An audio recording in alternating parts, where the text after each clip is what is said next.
Nous sommes rassemblés pour parler d'adaptation et adaptabilité, approche écosystémique.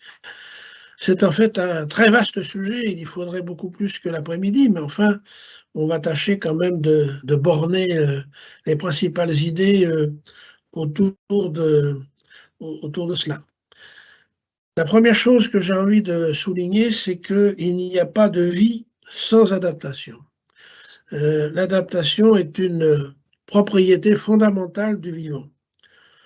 Ansellier nous a enseigné que l'adaptation est le trait le plus distinctif de la vie. L'adaptation désigne la capacité de modifier son comportement pour répondre harmonieusement aux situations rencontrées dans les échanges avec l'environnement.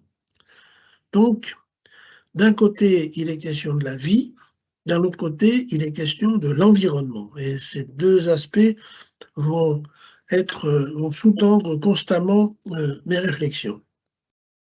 Quant à l'adaptabilité, elle désigne de son côté l'aptitude à développer des stratégies nouvelles pour maintenir l'adaptation, on va dire, malgré la nouveauté des situations. Donc, je souligne encore une fois, hein, il y a l'individu et l'environnement.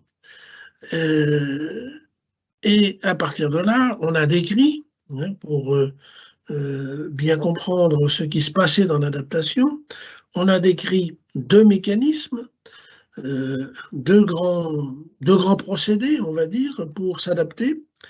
D'un côté, l'accommodation, qui consiste à pouvoir supporter les modifications de l'environnement, donc de maintenir un état d'équilibre malgré les modifications de l'environnement, et l'assimilation, qui consiste cette fois-ci à s'adapter en agissant sur le milieu, sur l'environnement.